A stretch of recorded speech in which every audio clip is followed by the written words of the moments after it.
Welcome to the Pure Garbage Podcast. Lex's guest today is actor, musician, and activist Tom Jackson. Great guy, and today we are fluid. We are fluid. We're fluid here on the podcast. As a young person, did you start acting at 14, 15? Or, because I know there's a period of time in which you were not at home.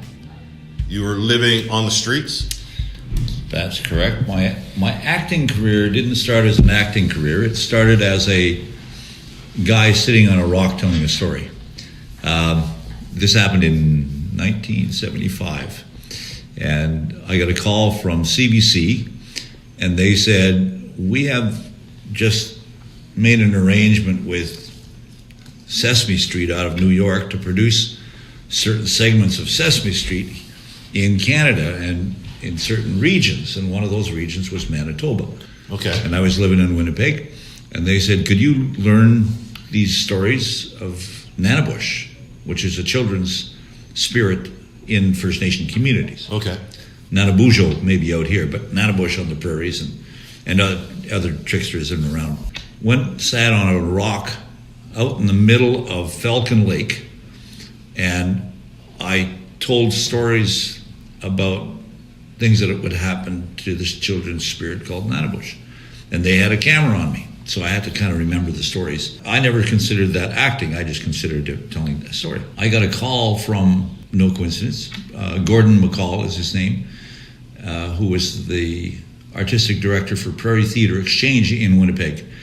And he was casting for a role in a show called The Ecstasy of Rita Joe. And he called me and asked me if I would audition for this role. And I said, why would I do that? And he said, well, I hear you're an actor. I said, no, I'm not an actor.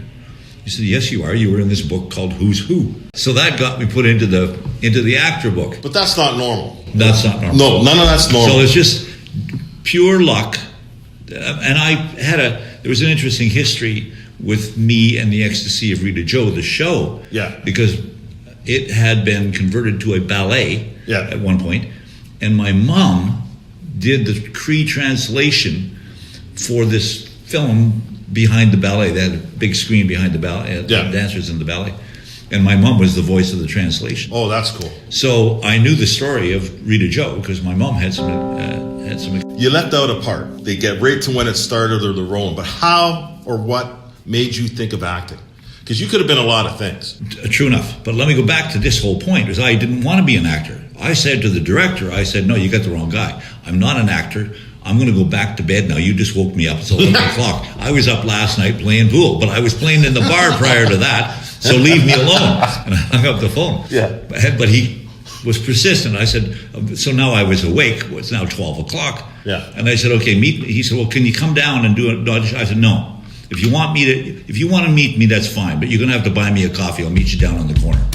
So he did. So he came down on the corner. I had no idea that I was ever going to do what I ultimately did. That coffee turned into an audition, so to speak, and he offered me the role. So, but I had no intention of being an actor until that day when I said, well, okay, he bought me a coffee. He was a nice guy, came down, Yeah. And I still work with him today. He was in Purdue. He's now in Swift Current in Saskatchewan. I said, what are you doing in Swift Current? I saw him last summer. He said, well, I decided to come home because he was in the U.S. and he wanted to come home. He's the same age as me. And we'd been to New York. This show that we did ended up in New York, right? Broadway. He just hired me to write an 8-minute anthem for the Canada Western Summer Games. Wow. So I'm right in the middle of that, yeah. Come on. Okay. Aren't you glad you asked that question? Yeah, I'm glad I asked that question because you opened up a couple of doors I want to walk into. You get found and you go from modest means, I'm assuming, right? You're not seeking it out. It's not something where you're a child prodigy being pushed into the entertainment field. Correct. Am I right? That's right. Your parents must be proud of your achievements as you went along the way here. You're a good-looking guy. I understand that part. Aesthetically, it's working. Apparently you need glasses. Yeah, whatever, buddy. When I showed a few friends your picture and I went around the room, it was like, oh, he's handsome. That's the first thing everyone says. So, yes, take it. Yeah, thank your parents. Okay, thank you. I get that part. To even be considered, you know how many people are out there. And then you just don't take it and use it. You also do good with it. And I think I don't know. I think maybe that comes from your mother and your father, your culture, your Cree. You're absolutely. My father was English, and my mother was Cree. Okay, but you're absolutely right. You hit the nail right on the head. I get all of those qualities for keeping my eyes open for those who might need a hand from my parents. My parents were exactly like that. And when I myself, I lived in Toronto here 32 years ago, and I lived in a hole in the ground. My way out of that was, and this is a famous story. One day the Creator came to see me. It was between Christmas and New Year's, and he said, "I'm going to make you a deal." I said, "Oh yeah?" And he said, "Yeah." He said, "I'm gonna send you an angel. And that angel is going to be worse off than you. And if you help that angel, I'm going to help you." I took the deal. The trick was that he said, "But you have to go and find the angel." And it brought me here to you. Lex, it brought me here to you. I'm still looking for the angel, but in the process, I found out that helping somebody else was more important and more significant, more world-changing than I could ever have imagined. So right now, what you're doing right now, as an example, is potentially saving lives. What if the message we send today, that you can save your life by saving someone else's life? What if that message, what if the life that you save by helping somebody else, what if that person plays it forward? And then what if they saved somebody's life, and what if that life was your friend or your sister or your brother? What if? Just what if? So, point. If someplace along the way you're on the edge. You don't know.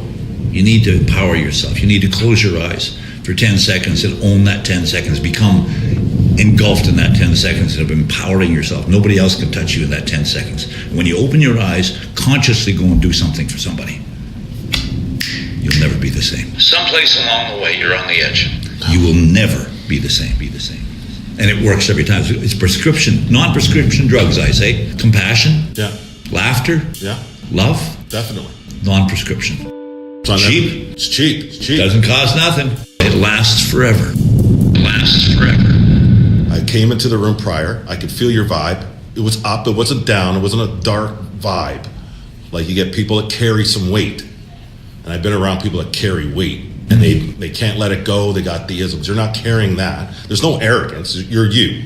When you transfer yourself into a character, and if that character has to be somewhat negative, do you look at it as being negative, or do you look at it as a person that's trying to get out of a negative, but they have bad reactions to life? Does that make any sense? Kinda. I think I know what you're asking. When I play a character, and I haven't played many of them, but most recently I did. I did a film called Cold Pursuit with Liam Neeson, and I played a gangster in it.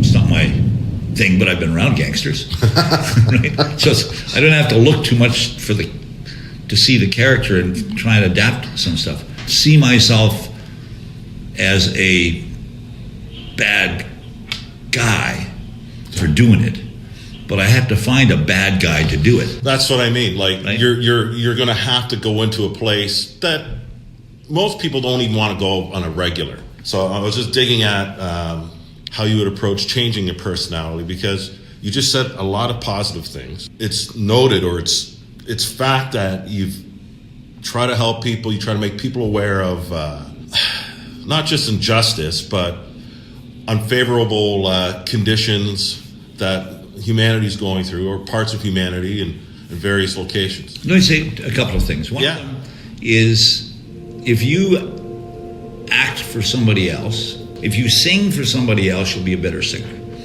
If you act for somebody else, you'll be a better actor.